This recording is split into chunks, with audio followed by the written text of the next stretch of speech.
갑자기 왜 이런 증상이 나타나는 거죠? 제가 뭘 잘못했나요? 아니요, 어르신 잘못이 아닙니다. 검사 결과를 보면서 설명해 드릴게요. 여러분, 저는 오늘 아침 제 식탁 위에 정성스럽게 놓여 있던 삶은 달걀을 과감히 치워버렸습니다. 몸에 좋다는 달걀을 왜 의사가 마다했을까요? 단순히 달걀이 나빠서가 아닙니다. 우리가 지금까지 순서를 완전히 틀린 채 먹고 있었기 때문입니다. 잘못된 순서로 먹는 아침 식사는 보약이 아니라 우리 몸속 혈관을 갉아먹는 독약이 될 수도 있다는 사실을 알고 계셨나요? 안녕하십니까? 30년 동안 여러분의 건강을 지켜온 박건우 원장입니다. 오늘 제가 조금 흥분하며 이야기를 시작한 이유는 최근 제 진료실을 찾아온 73세 정수남 어르신 때문입니다. 정 어르신은 평생 공사 현장에서 소장으로 근무하며 체력 하나는 자신하셨던 분이죠. 은퇴 후에도 아침마다 뜨끈한 흰쌀밥에 젓갈을 올려 든든하게 드시는 게 유일한 낙이셨습니다. 그런데 지난주 정 어르신이 제 손을 꼭 잡고 말씀하시더군요. 원장님, 아침만 먹고 나면 눈꺼풀이 천근만근이고 손발이 전기가 오는 것처럼 찌릿합니다. 당 수치도 예전 같지 않고요. 여러분, 이 말씀이 혹시 지금 영상을 보시는 여러분의 이야기는 아닌가요? 우리는 흔히 아침을 든든하게 먹어야 한다고 배웁니다. 하지만 우리 5070 세대의 췌장은 젊었을 때와 다릅니다. 특히 겨울철 아침 공복은 우리 혈관이 가장 약해져 있는 위기의 시간입니다. 이때 무심코 먹는 밥 한 숟가락, 커피 한 잔이 혈당 롤러코스터를 태워 여러분의 췌장을 비명 지르게 만듭니다. 한국인의 췌장이 서양인보다 훨씬 작아서 당뇨에 취약할 수밖에 없는 충격적인 이유와 함께 제가 정수남 어르신께만 몰래 알려드린 혈관 속 교통경찰 같은 차 한 잔의 정체를 공개하겠습니다. 끝까지 들어보시면 여러분의 아침이 완전히 달라질 겁니다. 우리 몸은 참 신비롭습니다. 여러분이 잠든 새벽 3시에서 4시 사이 우리 몸은 아침에 깰 준비를 스스로 시작합니다. 체온을 올리고 근육을 깨우기 위해 뇌가 명령을 내리죠. 자, 이제 보일러 틀어라. 이때 간에 저장되어 있던 포도당이 혈액 속으로 쏟아져 나옵니다.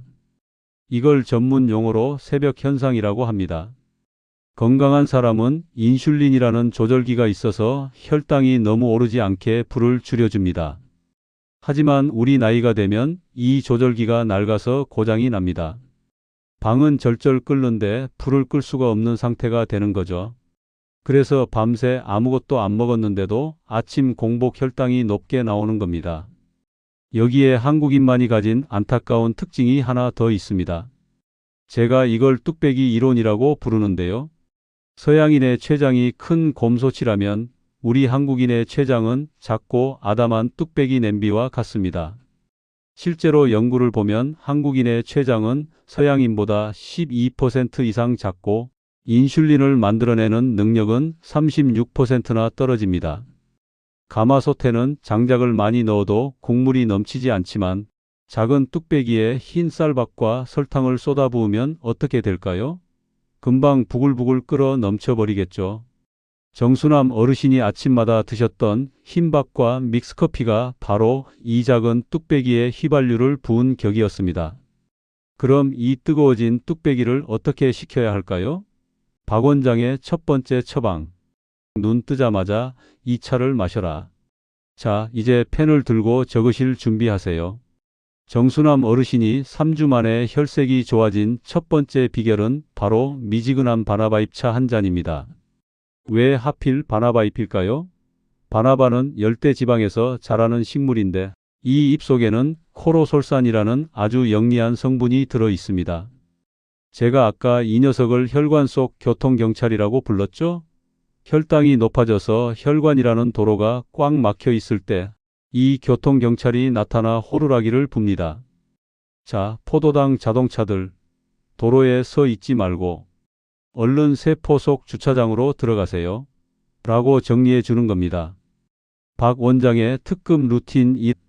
아침에 일어나시면 양치부터 개운하게 하세요. 입안의 세균을 씻어내는 게 먼저입니다. 그 후 미지근한 물에 바나바잎차 티백 하나를 연하게 우려내세요. 그리고 30분 동안 천천히 마시는 겁니다. 왜 30분일까요? 우리 췌장에게 이제 곧 음식이 들어오니까 준비해라고 노크할 시간을 주는 겁니다. 정 어르신은 처음엔 원장님, 그냥 물 마시면 안 됩니까? 하셨지만 바나바잎 차를 드신 지 딱 일주일 만에 아침마다 멍하던 머리가 맑아진다고 좋아하셨습니다. 그런데 여러분, 차만 마신다고 끝일까요? 아닙니다. 진짜 승부는 숟가락을 드는 순서에 있습니다. 이걸 고치지 않으면 아무리 좋은 차를 마셔도 소용없습니다. 두 번째 처방. 위장에 거름망을 먼저 깔아주세요. 자, 이제 아침 식탁 앞에 앉았습니다. 정수남 어르신처럼 밥부터 한술 크게 뜨실 건가요? 안 됩니다. 이제부터 여러분의 위장에 천연 거름망을 먼저 설치해야 합니다. 그 거름망의 정체는 바로 식이섬유, 즉 채소입니다. 밥그릇 뚜껑은 열지도 마시고 상추나 오이, 데친 브로콜리 같은 채소를 먼저 드세요. 채소가 위장에 먼저 깔리면 촘촘한 그물망이 형성됩니다.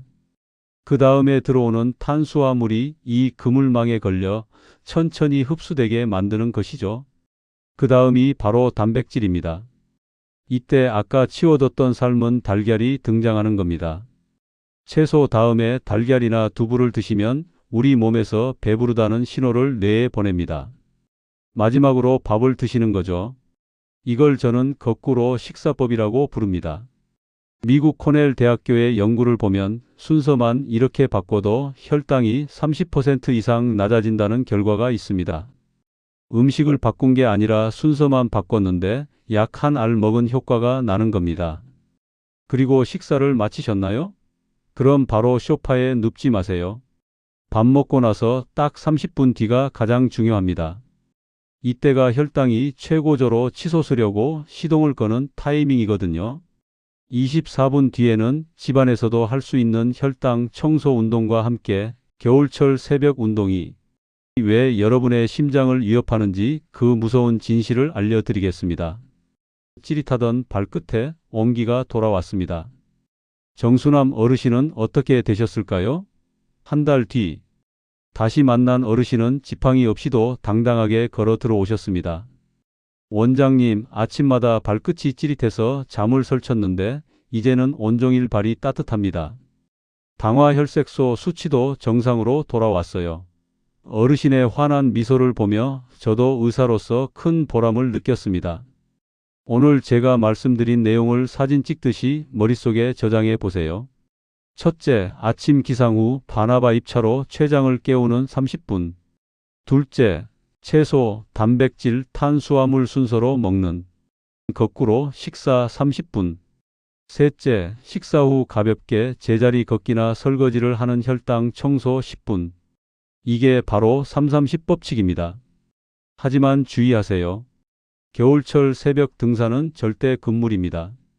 찬바람이 혈관을 좁게 만들어 심장마비의 위험을 높입니다. 운동은 해가 뜬 뒤 낮에 하시거나 집안에서 안전하게 하세요. 일어나자마자 양치 후 미지근한 바나바잎차 한 잔. 식사는 나물이나 채소부터 듬뿍 드시기. 식후 30분에 딱 10분만 제자리 걷기. 여러분, 당뇨는 정복하는 병이 아니라 지혜롭게 다스리는 병입니다. 나이가 들었다고 포기하지 마세요. 우리 몸은 우리가 정성을 들인 만큼 반드시 보답합니다. 오늘 영상이 여러분의 활기찬 아침을 여는 열쇠가 되었길 바랍니다. 이 영상이 도움이 되셨다면 주변 친구분들께도 꼭 공유해 주세요. 야, 우리 췌장이 뚝배기라니까 순서 지켜서 먹자라고 말이죠. 여러분의 공유 한 번이 누군가의 건강한 노후를 살릴 수 있습니다. 오늘 알려드린 30-30-10 법칙 중 가장 실천하기 쉬운 건 무엇인가요? 1. 바나바잎차 마시기. 2. 채소부터 먹는 거꾸로 식사. 3. 식후 10분 걷기. 여러분의 선택을 번호로 댓글에 남겨주세요. 저는 다음에도 여러분의 생명을 지키는 따뜻한 정보로 찾아오겠습니다. 오늘 밤은 부디 혈당 걱정 없는 편안한 잠 주무시길 바랍니다. 감사합니다. 건강하십시오.